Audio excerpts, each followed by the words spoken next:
Alléluia. Jésus. Gloire à Jésus. Gloire à Jésus. Alléluia. Alléluia. Alléluia. Alléluia. Ce soir, je viens te dire encore la foi. Je viens te dire encore la foi. Je te parle encore de foi. Ce soir, je dis encore la foi, la foi, la foi. Et pas n'importe quelle foi ce soir. La foi qui déplace les montagnes. Alléluia. La foi qui déplace les montagnes. La foi qui déplace les montagnes. Alléluia. Pendant ces 21 jours, ces montagnes doivent se déplacer. Ces montagnes doivent se déplacer dans nos vies. Alléluia.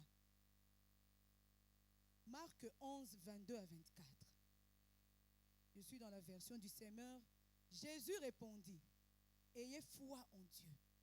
Vraiment, je vous l'assure, si quelqu'un dit à cette colline, soulève-toi de là, jette-toi dans la mer, sans douter dans son cœur, mais en croyant que ce qu'il dit va se réaliser, la chose s'accomplira pour lui. C'est pourquoi je vous le déclare, tout ce que vous demandez dans vos prières, croyez que vous l'avez reçu et cela vous sera accordé. Alléluia.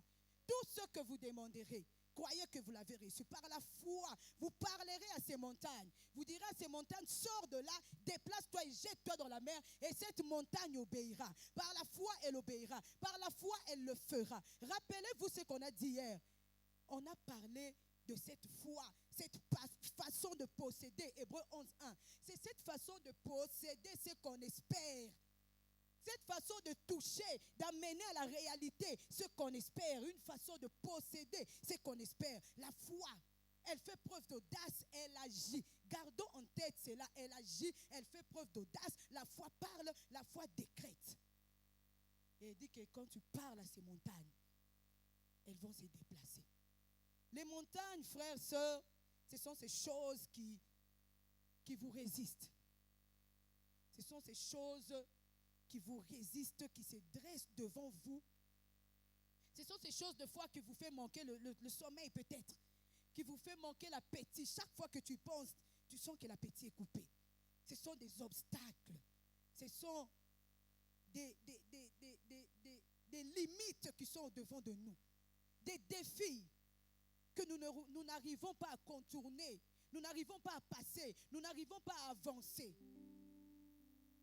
Des fois, c'est une honte, une humiliation, des choses qu'on ne peut raconter à personne. Beaucoup vivent ces choses, des choses que tu ne racontes pas. Tu les vis dans ta chambre. Tu les vis dans ton cœur. C'est entre toi et Dieu. La seule personne à qui tu parles de ces choses, c'est Dieu. Quand tu es dans ta chambre, souvent, tu ne parles même pas, tu n'arrives même pas à parler. Ce sont des larmes, c'est ton silence qui parle. Ce sont des larmes qui parlent. Tellement c'est humiliant, tellement ça fait mal, tellement c'est une honte. Et David parle de ça. Il dit au verset, dans le psaume 38, je crois si je ne me trompe pas, je suis dans le psaume 38. David parle de cette situation. Il dit, je suis sans force, au verset 9, entièrement brisé.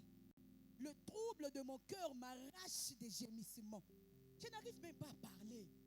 Ce problème m'arrache que des gémissements. Je n'arrive même pas à parler. Je n'arrive même pas à en parler. Quand je pense, je veux prier, ce sont des larmes.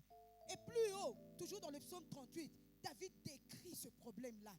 Il dit, comme un lourd fardeau, elles sont trop pesantes pour moi. Mes plaies sont infectes et purulentes par l'effet de ma folie. Je suis courbé, abattu au dernier point. Tout le jour, je marche dans la tristesse.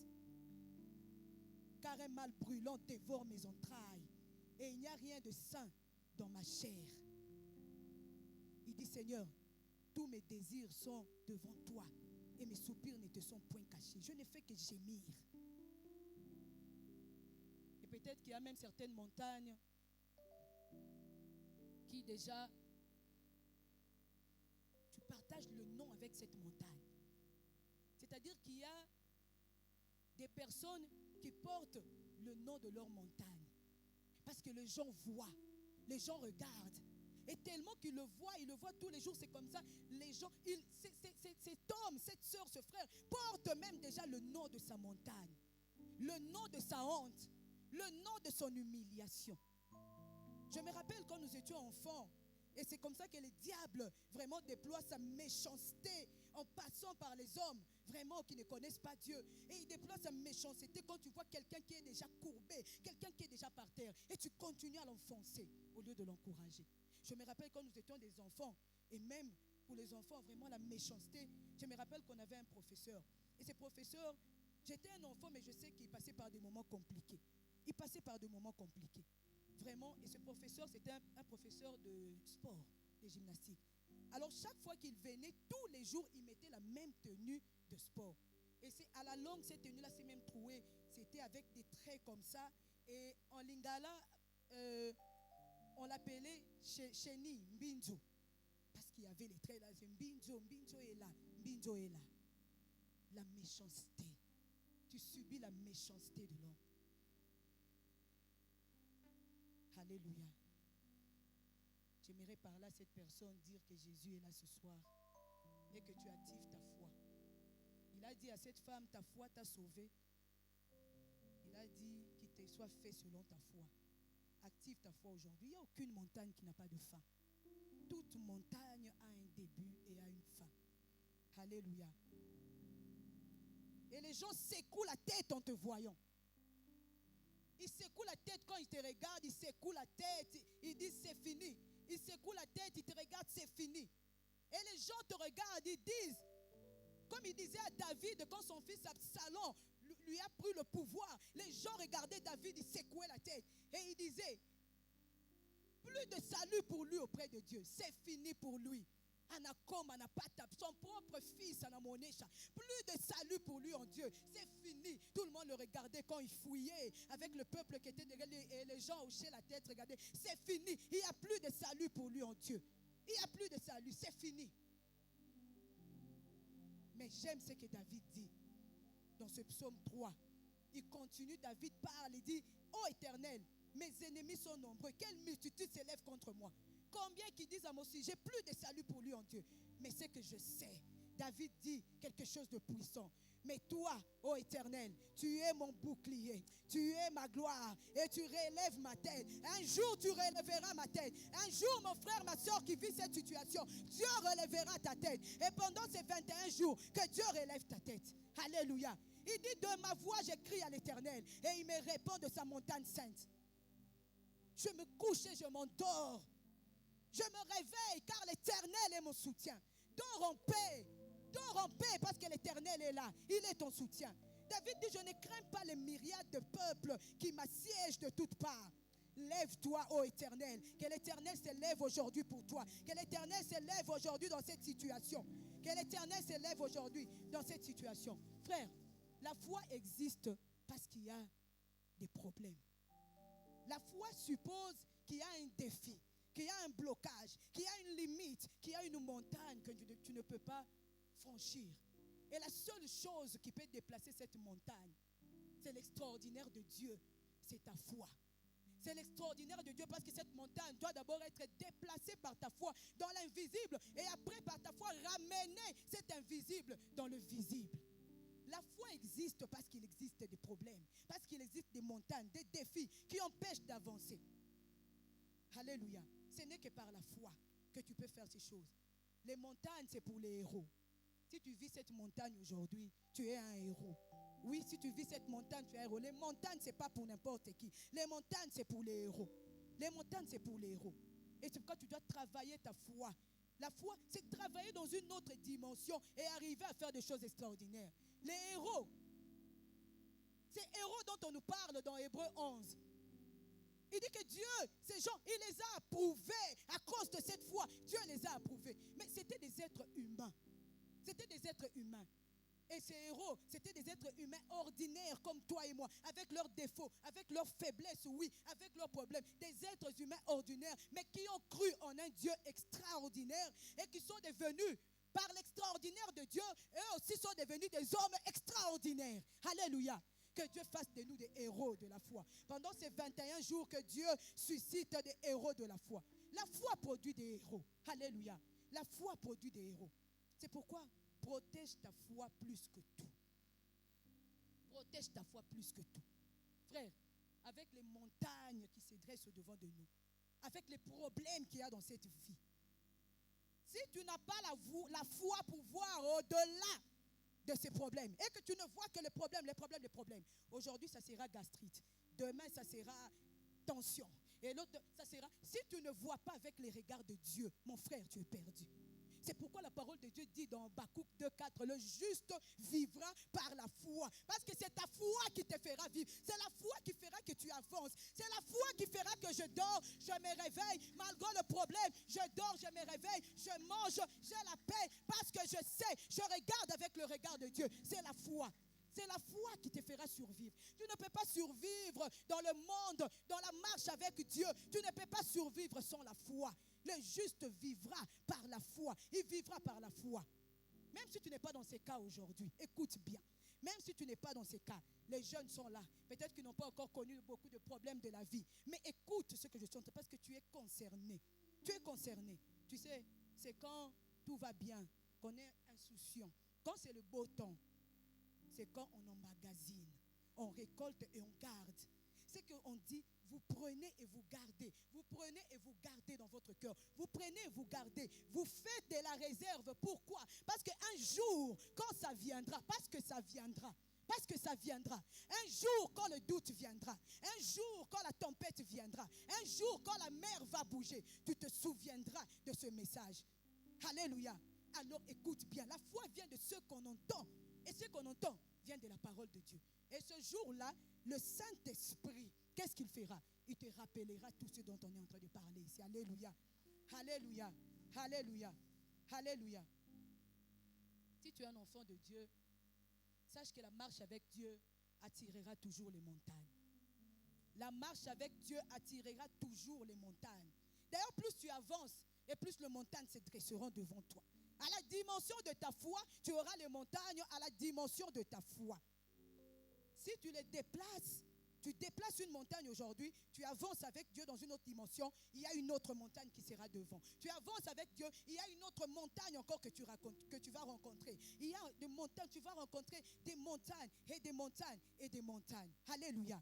Alléluia. Alors, première attitude face à la montagne. Voir dans l'invisible le plan de Dieu. Hier, on en a déjà beaucoup parlé. Vraiment, je ne vais pas m'attarder là-dessus. Et je viens encore d'en parler tout de suite. C'est-à-dire voir à travers la montagne, au-delà de la montagne, qu'est-ce que Dieu veut faire derrière. Voir ce qu'il y a derrière la montagne. Et ça, tu ne peux pas le voir avec tes yeux. Tu le vois avec les yeux de la foi. Tu le vois avec le regard de Dieu. Avec les yeux de Dieu. Que Dieu nous ouvre ces yeux-là, comme on a dit. Que les écailles puissent tomber afin que nous puissions voir. S'il y a des choses qui doivent nous quitter ces 21 jours, c'est de s'alarmer, c'est de se plaindre face à l'adversité. Alléluia. C'est d'arrêter de s'alarmer et de se plaindre face à l'adversité. Vraiment, je ne voulais pas en parler, mais je sens que le Saint-Esprit vraiment met cette chose dans mon cœur et j'aimerais vraiment en parler. Des ennemis. J'en ai déjà beaucoup parlé sur cette chaire, mais je vais encore répéter. Les ennemis. Vraiment, c'est quelque chose que nous devons arrêter, de nous plaindre parce qu'il y a des ennemis. Ou d'avoir peur de nous inquiéter parce qu'il y a des ennemis.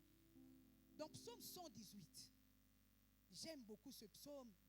Le psaume 118, je suis dans le verset 7. Vraiment, c'est quelque chose qui n'était pas prévu, mais je sens que le Saint-Esprit me met à cœur de vous le dire. Je vais le dire en 2 minutes. Je suis dans Psaume 118, je suis au verset 7. David, c'est pas David, c'est un psalmiste, il est en train de parler et il dit, l'Éternel est mon secours et je me réjouis à la vue de mes ennemis. L'Éternel est mon secours, je me réjouis à la vue de mes ennemis. Frère, le jour que j'avais lu ce psaume avec un autre regard, je me dis, mais qu'est-ce que ça veut dire?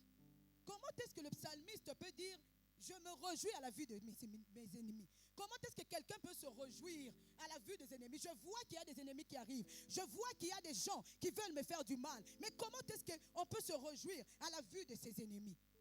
Alors, ce passage est d'une dimension extraordinaire et d'une maturité extraordinaire. Frère, des ennemis impliquent une bataille. Et une bataille implique la victoire. Et de l'autre côté, un échec. Mais ce qui est vrai, c'est que la victoire est de ton côté. Alléluia. Parce que c'est le devoir de l'ennemi d'échouer et c'est ton droit de gagner la bataille. Et c'est pourquoi David regarde, le psalmiste, voit avec un autre regard. Il dit, je me réjouis à la vue de mes ennemis. En fait, quand il regardait ses ennemis, qu'est-ce qu'il voyait? Il ne voyait pas les ennemis. Il ne voyait pas les gens qui venaient pour lui faire du mal. Quand il les a vus, il a dit, ah, il y a une victoire qui arrive. Au lieu de voir les ennemis, il a vu une victoire. Il dit, le Seigneur veut encore ajouter une victoire à mon actif. Il veut encore ajouter une victoire à mon CV. Il veut encore ajouter une victoire à mon histoire. Je vois la victoire. Je vois la victoire qui arrive. Et la parole de Dieu dit, tous tes ennemis sont confondus. Saisis d'épouvante, ils ne reculent pas certains, tous ceux qui se dresseront contre toi.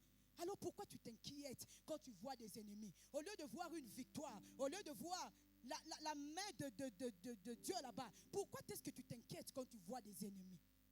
Les ennemis sont la preuve que Dieu est avec toi. Quelqu'un a compris? Les ennemis sont la preuve que Dieu est avec toi. Parce que le diable ne peut jamais marcher contre quelqu'un qui est avec lui.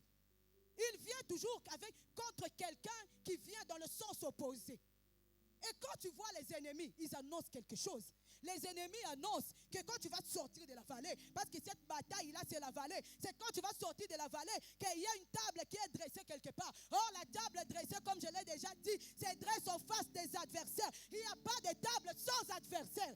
Les adversaires sont une condition indispensable pour que la table soit dressée. Alors pourquoi quand tu vois les ennemis, tu fléchis? Pourquoi quand tu vois les ennemis, dès aujourd'hui, quand tu vois une bataille s'élever, quand tu vois les ennemis, tu commences à te réjouir. Tu dis, Seigneur, il y a quelque chose qui se prépare. Je vois quelque chose de grand qui se prépare. Je vois quelque chose de grand qui se prépare. Alléluia, alléluia, alléluia. Afin qu'ils voient, qu'ils sachent, qu'ils observent et considèrent que la main de l'Éternel a fait ces choses, que les saints d'Israël en est l'auteur. Alléluia. Alléluia. Dieu soit loué. Alléluia. Donc ça, on en a parlé hier. Ce que je vais parler aujourd'hui, vraiment en peu de mots, c'est l'adoration. Et nous allons prier sur ça. C'est la deuxième attitude. C'est l'adoration. Frère, il y a des montagnes qui font poser des questions. Tu dis pourquoi? Seigneur, pourquoi? Pourquoi? Il y a les disciples qui ont posé cette question à Jésus. Dans Jean 9, 1 à 3. Il dit, en partant, Jésus aperçut sur son chemin un homme qui était aveugle de naissance. Ses disciples lui posèrent cette question. Dis-nous, maître, pourquoi cet homme est-il né aveugle? Est-ce à cause de son propre péché ou de celui de ses parents? Jésus répondit, cela n'a pas de rapport avec son péché, ni avec celui de ses parents. C'est pour qu'en lui, tous puissent voir ce que Dieu est capable de faire. Alléluia. Je suis dans la version du Seigneur. Jésus répondit, cela n'a pas de rapport avec son péché, ni avec celui de ses parents. C'est pour qu'en lui, tous puissent voir ce que Dieu est capable de faire. Ce n'est pas que tu as péché. Cette montagne-là, ce n'est pas parce que tu as péché, pas forcément. Oui, il y a des humiliations qui viennent par le péché. Ce n'est pas de ça que nous parlons aujourd'hui. Ce n'est pas parce que tu as péché. Ce n'est pas parce que tu es maudit. Il y a une fille qui est venue me voir une fois. Et elle est venue me dire qu'on a dit chez elle qu'elle tardait à se marier parce que c'est déjà une grande fille, parce qu'elle était maudite. Sûrement qu'il y a des choses qu'on avait mises sur son corps et qu'il faut qu'on l'emmène au village pour qu'on aille la laver. Il y a quelqu'un là-bas qui va prendre des herbes, des histoires et tout, et qui va la laver. Il faut qu'on puisse la laver.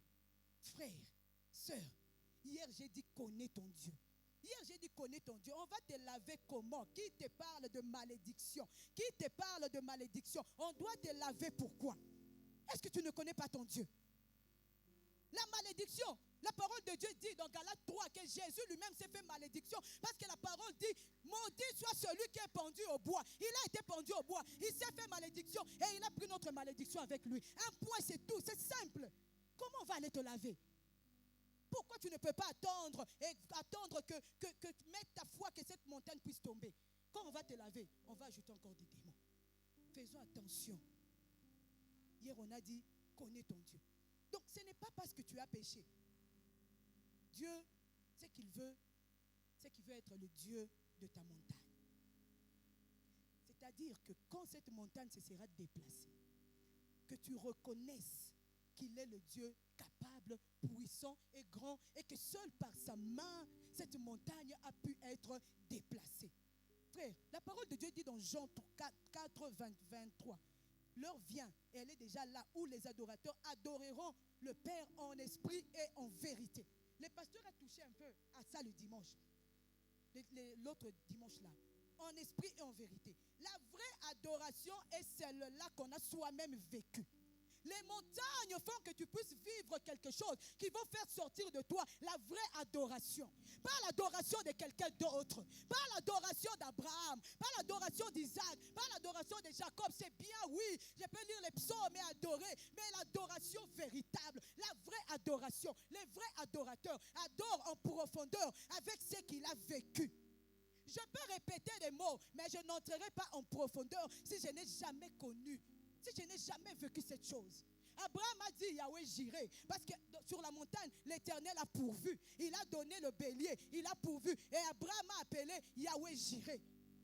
Et tu ne connaîtras jamais Yahweh j'irai si tu ne connais pas la fin. Si tu n'as pas connu que les enfants, on te les retourne tous à la maison. Ils passent des jours à la maison. Il n'y a pas à manger. Et des fois, les bailleurs est là, il se lève, il vient le matin. Il se lève, tu ne sais pas quoi faire. Tu n'as même pas de transport. Tu n'as rien du tout. Il y a le manque à la maison. La montagne se dresse. Il faut que tu passes par là pour que tu puisses un jour dire, ah, il y avait cette montagne. Mais maintenant, je connais Yahweh Jireh. Je connais c'est qui Jéhovah Jireh. Quand je parle de Jéhovah Jireh, c'est mon cœur qui parle. Alléluia. Je peux dire Jéhovah Rapha. C'est-à-dire que quand je dis Jéhovah Rapha en profondeur, c'est-à-dire qu'il y a une maladie qui s'était dressée quelque part. Il y a une maladie qui s'était dressée quelque part. Alléluia. Il faut que cette saison, que Dieu fasse de nous de vrais adorateurs. Aujourd'hui, nous pouvons nous lever. Quand nous nous levons et nous prions, je peux me lever ici, j'ai dit frère, l'Éternel, notre Dieu Yahweh Jireh, est celui qui guérit les cancers, qui va refuser. Papa Kachossi a témoigné. Nous avons vu de nos yeux, nous avons vu comment il était et nous avons vu ce que Dieu a fait. Aujourd'hui, à l'église Philadelphia francophone, nous pouvons parler de Yahweh Jireh et de Yahweh Rapha. Nous connaissons Jéhovah Rapha, c'est qui? Le Dieu qui guérit. Le Dieu qui guérit. Qui a dit que Dieu ne guérissait pas les cancers? De nos yeux, nous avons vu. Mon propre père, Papa Kachossi, c'est un ami à lui, il connaît. Il est parti en Inde, on a dit cancer. Frère, il y a des mots qui emmènent la terreur. C'est que le diable fait, il y a des mots. Quand tu entends ce mot, déjà tu es affaibli, la foi tombe. Cancer. Tu entends tellement, c'est fini. Quand il te dit leucémie, c'est... Frère, cancer. Mon père est parti, là où était papa aussi, on a dit cancer. Oh, les reins, les foies, les nains, il y a des organes qui étaient touchés, la prostate, des trucs et tout, cancer. Oui, nous avons faibli.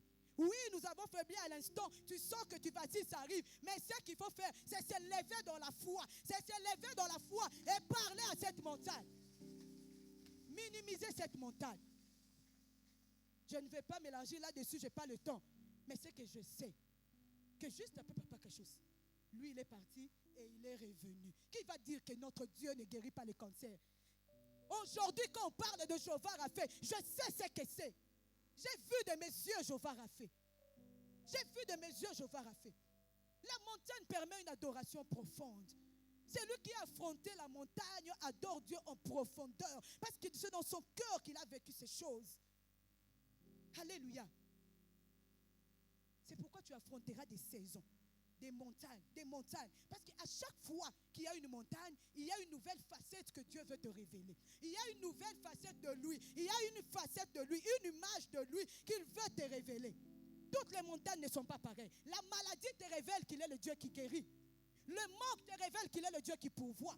Le danger te révèle qu'il est l'Éternel, ton salut, qui vient à ton secours. L'insécurité te révélera qu'il est le bon berger, le Dieu qui protège. Donc, chaque montagne, quand elle vient, regarde derrière. Demande-toi, qu'est-ce que c'est, Seigneur? Qu'est-ce que tu veux me montrer? Qu'est-ce que tu veux me montrer derrière cette montagne? C'est ce qu'Abraham a fait. Abraham, il allait sacrifier son enfant. Mais qu'est-ce qu'il a dit au serviteur? Écoutez cette foi, écoutez cette dimension. Abraham dit, restez là. Le jeune homme et moi, nous montons pour adorer.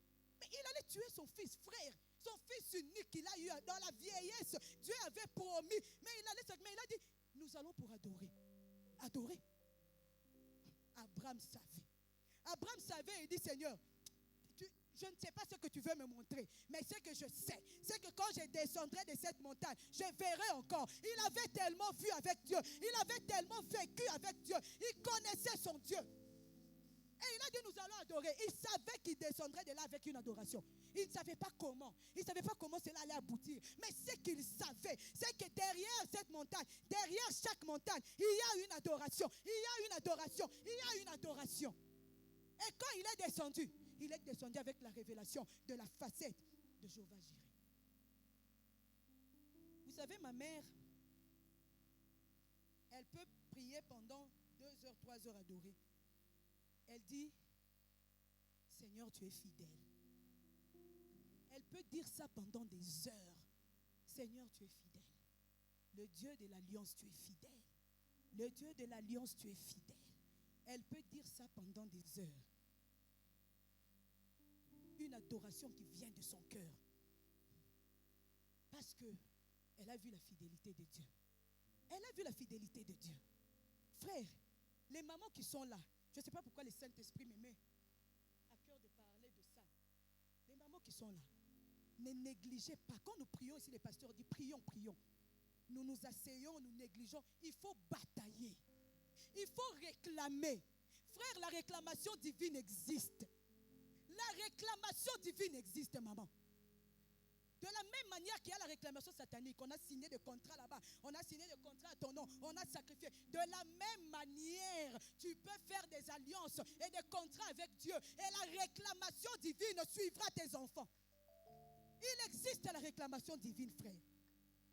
Ma mère, elle priait, elle pleurait. J'étais une enfant difficile, compliquée. J'étais une enfant difficile. J'ai connu une jeunesse difficile. Et chaque fois, elle pleurait sur moi.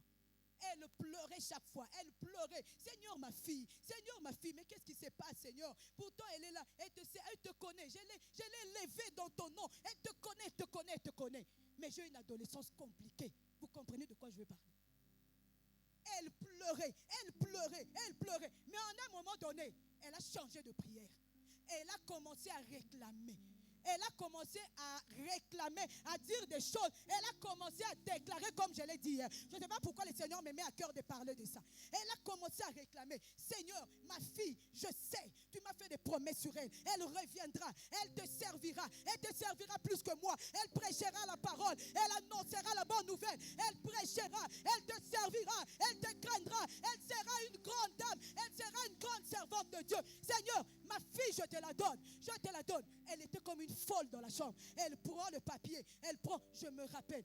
Deux fois, elle criait tellement, j'étais dans la chambre. Je sortais et je mettais mon oreille à la porte. J'étais énervé. Énervé. Quand elle faisait ça, j'étais énervé. Je prenais mon sac, je prenais mes choses. Qu'elle commence, je dis, elle commence encore ces histoires-là. Je prends mon sac et je sors. Je vais rentrer le soir. Énervé comme tout. Elle commence encore. Une fois, je lui dis, mais toi, tu n'as pas d'autre prière. Donc, tu n'as que mon nom. Donc, tu n'as que mon nom à la bouche. Quand tu pries, c'est mon nom, c'est mon nom. Tu n'as pas d'autre prière. Mais il y a d'autres enfants. Je criais et je me fâchais. Et je me tourne et je m'en vais. Elle continuait.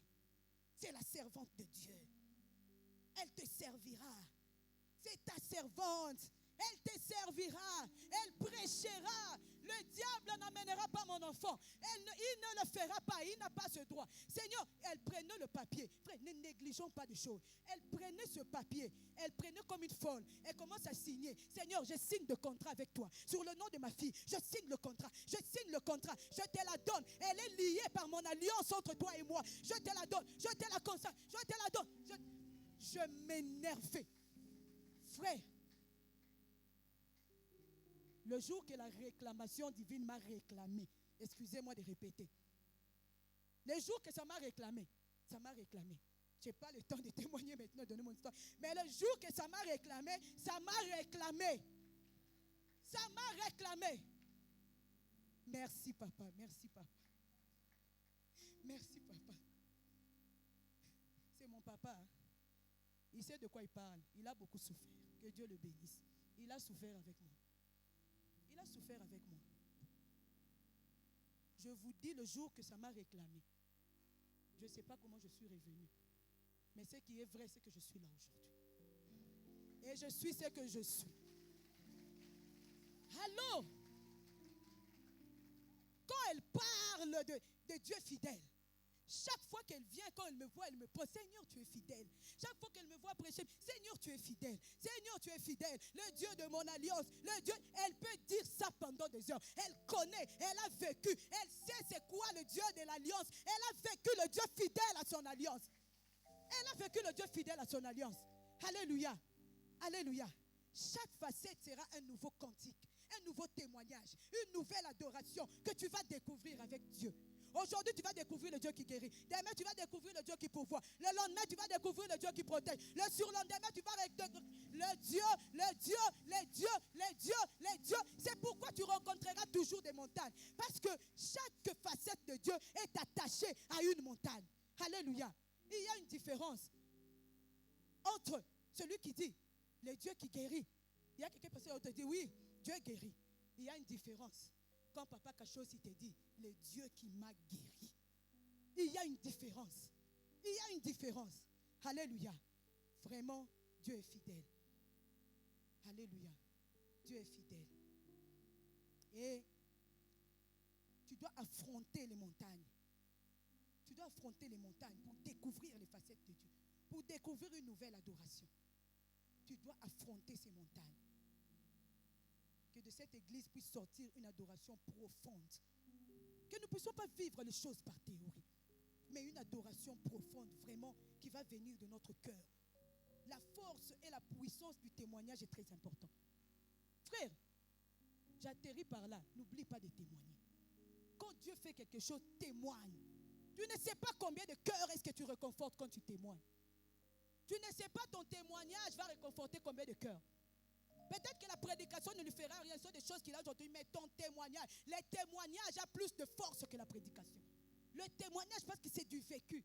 Il a dit, si Dieu a fait cela pour lui, c'est qu'il est capable de le faire pour moi. Parce que quand nous prions pour notre Père, quand nous prions pour mon Père, nous disions à Dieu, nous lui rappelons ce qu'il a fait. Seigneur, ce que tu as fait pour Papa Desmond, c'était d'ailleurs pire. Son cancer était d'ailleurs pire, à la phase terminale. Mais tu as fait. C'est que tu es capable de faire. Parce que comme on a dit hier, tu es le même hier, aujourd'hui et éternellement. C'est que tu as fait hier, tu es capable de le faire encore aujourd'hui. Ne refuse pas de témoigner. Quand Dieu fait quelque chose, frère, témoigne. Tu ne connais pas la force du témoignage. Il y a des héros dans cette église. Il y a des héros. Vous savez que chacun dans l'église a celui qu'il regarde et considère comme un héros. C'est-à-dire que tu connais son problème, tu le regardes, et tu vois comment est-ce qu'il est en train de louer et d'adorer. Tu t'es dit, même si tu étais assis, tu dis, ah, j'ai mal au genou, tu dis, celui-là, il a traversé le feu comme ça.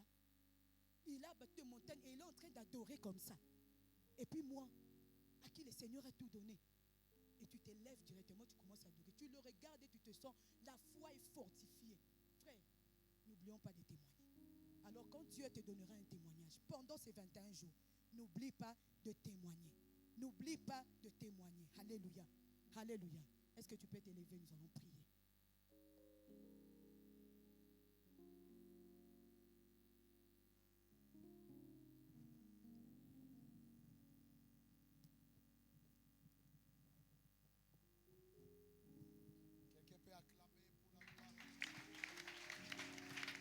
Quelqu'un peut acclamer pour la gloire de Dieu.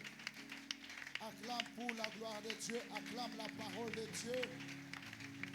Alléluia, alléluia, alléluia. Quelqu'un peut acclamer par la foi. Y a-t-il quelqu'un qui croit qu'il va expérimenter le Dieu du surnaturel? Alléluia. Gloire à Dieu. Dis à ton voisin, voisin. Ah, dis-le bien. Voisin, dans ton problème, il y a la part de Dieu. Il dit, voisin, dans ces problèmes-là, il y a la part de Dieu. Tu vas témoigner. Tu vas voir le Dieu du surnaturel. Gloire à Dieu. Gloire à Dieu. Gloire à Dieu. Alléluia. Prie avec moi, Seigneur. Enlève à moi les doutes